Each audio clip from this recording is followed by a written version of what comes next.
கிறிஸ்துவுக்குள் பிரியமானவர்களே, ஆண்டவராகிய இயேசு கிறிஸ்துவின் இனிய நாமத்தில் என் அன்பின் வாழ்த்துக்களை நான் தெரியப்படுத்துகிறேன். கர்த்தருக்குள் எப்பொழுதும் சந்தோஷமாயிருங்கள் என்று மறுபடியும் உங்களுக்கு சொல்கிறேன். பிலிப்பியர் 4:4 அப்போஸ்தலனாகிய பவுல் இந்த வார்த்தைகளை நமக்கு ஆலோசனையாக சொல்கிறார். பரிசுத்த ஆவியானவர் அவருடைய தூண்டுதலினாலே இந்த வசனங்கள் எல்லாம் எழுதப்பட்டது. நம்முடைய வாழ்க்கையின் எல்லா சூழ்நிலைகளுக்கும் ஏற்றதாக வேத வசனங்கள் காணப்படுகிறது.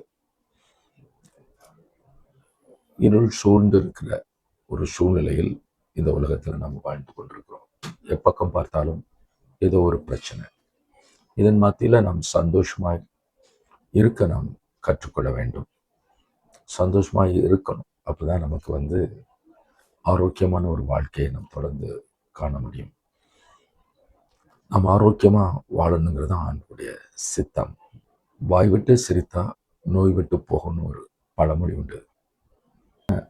சந்தோஷத்தை கொடுக்கக்கூடிய காரியங்களை செய்வது, பிறரோடு பேசி சந்தோஷமான காரியங்களை பகிர்ந்து கொண்டு சிரிப்பது, இது நம்முடைய வாழ்க்கையில நமக்கு நிறைய நன்மைகளை கொண்டு வரும். ஏற்கனவே சில காரியங்களை நான் உங்களோடு கூட பேசியிருக்கிறேன். அதனுடைய தொடர்ச்சியாக இன்றைக்கு நான் சில காரியங்களை சொல்ல விரும்புகிறேன். நல்லா மனதின் ஆழத்திலிருந்து வாய்விட்டு சிரிப்பதனால, சந்தோஷமான சூழ்நிலைகளுக்குள்ளாக நம்மை வைத்துக் கொள்வதனால நம்முடைய இருதயமும் மற்றும் உடம்பில் உள்ள எல்லா இரத்த குழாய்களும் பலனடைகின்றன. அதனால நம்முடைய சரீரம் ஆரோக்கியம் அடைகிறது. லாஃப்டர் இம்ப்ரூவ்ஸ் த எண்டோதீலியல் ஃபங்க்ஷன் என்று சொல்லுவாங்க. நம்ம நன்றாக மனவிட்டு சிரிக்கும் போது இருதயத்தில் உள்ள இன்னர் லைனிங், இருதயத்தில் உள்ள எண்டோதீலியம்னு சொல்லுவோம். அந்த இன்னர் லைனிங் அது புத்துணர்ச்சி பெறுகிறது. அப்போ அது இருதயத்தில் பாதுகாப்பாக இருப்பதற்கு, ஆரோக்கியமாக இருப்பதற்கு உதவி செய்கிறது. அந்த இன்னர் லைனிங் தான் ரீஜெனரேஷன் ஆகணும். அது அதிகமாக அது புதுப்பிக்கப்படும் போது இருதயம் ஆரோக்கியமாக காணப்படும். நன்றாக சிரிக்கும் போது இரத்த குழாய்கள் விரிவடைகின்றன. இரத்த குழாய்கள் விரிவடைவதனால என்ன நன்மை நடக்குதுன்னா, எல்லா இடங்களுக்கும் இரத்தம் சீராக போகும். சில இடங்களில் இரத்த குழாய் சுருங்கும் போது சரியான இரத்தம் போகாட்டா அந்த பகுதிகளில் பாதிப்புகள் வரும். இரத்த குழாய் விரிவடைந்து இரத்தம் அந்த இடத்துக்குள்ள நல்லா செல்லும்போது அங்கிருந்து கார்பன் டை ஆக்சைடு வெளியேற்றப்படுவதும், இரத்தத்தில் உள்ள ஆக்சிஜன் அங்கு கலப்பதும், அந்த செல்களுக்கு தேவையான சத்துக்கள் போய் சேர்வதும், அந்த செல்கள் புதுப்பிக்கப்படுவதும் ப்ராப்பராக நடக்கும். இப்படி இரத்த ஓட்டம் அதிகமாகி செல்கள் எல்லாற்றிலையும் ஒரு புதுப்பித்தல் ஏற்படுவதற்கு நம்ம சந்தோஷமாக சிரிக்கிறது ரொம்ப உதவியாக இருக்கிறது. அது மாத்திரமல்ல, இரத்த குழாய் விரிவடைவதும் அல்ல, சரியான நேரங்களில் அது சுருங்கி விடுகிற தன்மையும் அதில் காணப்படுகிறது. நல்லா சந்தோஷமாக சிரிக்கும்போது இரத்த குழாய்கள் சுருங்கி விடுகிற தன்மையும் சரியாக காணப்படுகிறது.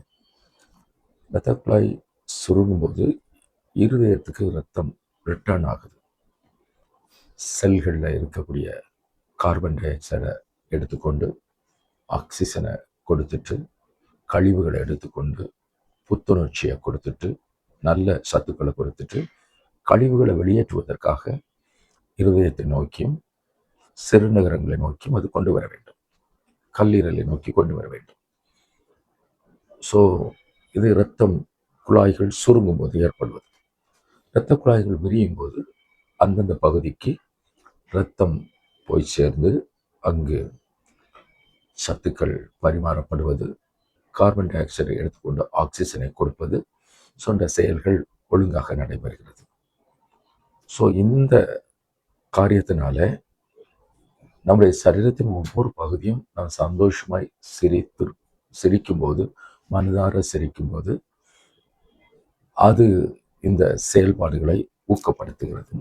அது மட்டும் இல்லாமல் இரத்த அழுத்தம் அதிகமாக உள்ளவங்களுக்கு, ஹை பிளட் ப்ரெஷர் உள்ளவங்களுக்கு இரத்த அழுத்தத்தை குறைப்பதிலும் இது உதவியாக இருக்கிறது. பொதுவாக சொல்லப்போனால், சயின்டிஃபிக்காக விஞ்ஞானபூர்வமாக சொல்லப்போனால், இந்த சிரிப்பு என்பது சந்தோஷமாக நாம் காணப்படுவது நைட்ரிக் ஆக்சைடு என்கிற ஒரு பொருளை இரத்தத்தில் அதிகப்படுத்துகிறது. அது இரத்த குழாய்கள் ரிலாக்ஸ் ஆகிறத, சுருங்கிறத அது ரெகுலேட் பண்ணுது. அதனால தான் இந்த நன்மைகள்லாம் நடக்குது. பாருங்க, ஆண்டவர் நமக்கு கொடுத்துருக்கிற ஒவ்வொரு எமோஷன்ஸ் மூலமாகவும் நம்முடைய சரீரத்தை எவ்வளோ நேர்த்தியாக கட்டுப்படுத்துவதை, ஆரோக்கியமாக்குவதை அவர் எவ்வளோ நேர்த்தியாக படைச்சிருக்கிறான்னு சொல்லி பாருங்க. ஆச்சரியமாக நம்ம படைக்கப்பட்டிருக்கிறோம். நம்முடைய எமோஷன்ஸில், உணர்வுகளில் சிரிப்பு, ஹாஷ்யம், சிரிப்பு என்பது மனம் விட்டு சிரிப்பது, ஒரு சந்தோஷமான சூழ்நிலைகளுக்காக நம்ம வைத்திருப்பது, மன ரம்மியமாக இருப்பது தானாகவே நம்முடைய சரீரத்தில் நிறைய ஆரோக்கியமான சூழ்நிலையை கொண்டு வருகிறது. ஆகவே ஆண்டவர் சொல்லியிருந்த வார்த்தையின்படி கர்த்தருக்குள் எப்போதும் சந்தோஷமா இருப்பேன். எதை குறித்தும் பயப்படாதீங்க, எல்லாவற்றையும் அவரிடத்தில் தெரியப்படுத்துங்க. அப்போது எல்லாவற்றுக்கும் மேலான தேவ சமாதானம் உங்கள் இருதயங்களை, சிந்தைகளை காத்துக்கொள்ளும். God bless you all.